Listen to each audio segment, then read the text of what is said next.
नमस्ते, मेरो भान्साघरमा हजुरहरू सबैलाई स्वागत छ। आज म बनाउँदैछु शाही पनिर। यो शाही पनिर चाहिँ बनाउन सिम्पल छ, एकदम सजिलो छ र खाँदाखेरि त्यत्तिकै मिठो हुन्छ। यो रोटी, नान, राइससँग पनि खान सकिन्छ। मैले एउटा प्यान लिएँ अनि तेल तताउनलाई राखिदिएँ। अलि रिच खान मन छ भने बटरमा बनाउँदा पनि हुन्छ। थोरै जिरा, ल्वाङ सुकमेल अनि 3वटा तेजपत्ता पनि राखिदिएँ तेलमा। अब रफली चप गरेको अदुवा र लसुन राखिदिने अनि एउटा प्याजलाई लगभग 10 सेकेन्डसम्म यसो सटे गरेपछि 2वटा टमाटर काटेर राख्नुपर्छ। टमाटर पनि रफली चप गर्दा हुन्छ किनकि हामी सबैलाई पिस्छौँ अहिले। अब यसलाई एकछिन चलाउने, धेरै चलाउनु पर्दैन। अब भने यसमा स्वादअनुसारको नुन राख्नुपर्छ। मैले चाहिँ यहाँ 2 चम्चा राखेकी छु। तपाईहरुले आफ्नो आवश्यकता अनुसार र टेस्ट अनुसारको नुन राख्नुहोला।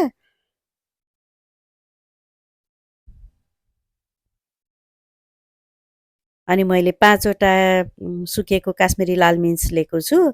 यो चाहिँ पिरो हुँदैन, जस्ट कलरको लागि मात्रै हो। पिरो खान सकिन्छ, टोलरेट गर्नुहुन्छ भने हरियो खुर्सानी राख्दा हुन्छ यो स्टेजमा।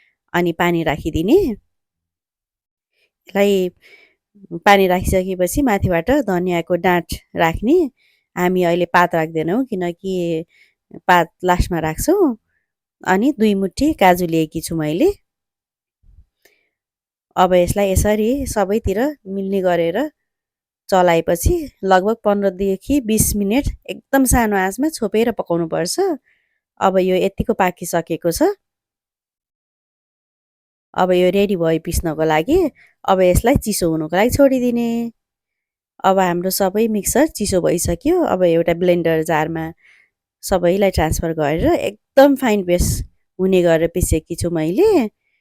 एकदम मसिनो, छाम्दाखेरि पनि मुलायम हुनुपर्छ। रिचनेसको लागि मैले 1 चम्चा बटर राखेँ, नराख्दा पनि हुन्छ। एकदम फाइन पेस्ट बनेको छ। हजुरहरू यसलाई छानेर पनि लिन सक्नुहुन्छ। मैले साइडमा एउटा भाँडो बसालेँ, 2 चम्चा बटर राखेँ।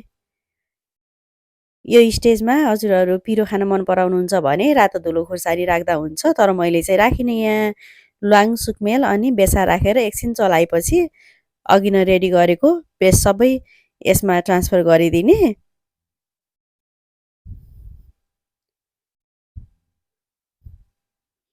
अब यसलाई एकछिन चलाउने। अलि बाक्लो भएको छ जस्तो लाग्यो भने थोरै पानी राखेर कन्सिस्टेन्सी आफूले एडजस्ट गर्नुपर्छ। यो शाही पनिर बनाउँदा चाहिँ टमाटर र प्याजको प्रोपोर्सन चाहिँ एउटा प्याज भयो भने 2टा टमाटर त्यसरी राख्नुपर्छ। मैले यहाँ 2 चम्चा जति जिरा धनियाको पाउडर राखेँ। हजुरहरूसँग शाही पनिर मसलाको धुलो पाइन्छ बजारमा, त्यो छ भने त्यो राख्दा पनि हुन्छ। थोरै बटर, यो चाहिँ अप्सनल हो। मन पर्दैन र धेरै रिचनेस चाहिँदैन भने नराख्दा पनि हुन्छ। मैले थोरै चिनी पनि राखेँ किनकि हाम्रो टमाटरको अमिलो अमिलो टेस्ट हुन्छ। त्यही भएर त्यसलाई मेन्टेन गर्नको लागि थोरै चिनी राख्ने अथवा हनी राख्दा पनि हुन्छ। मैले माथिबाट 2 चम्चा जति गरम मसला राखेर एकछिन चलाएपछि यो ग्रेभी रेडी भयो। अब हामी काटेर राखेको पनिरलाई यसमा राखिदिन्छौँ।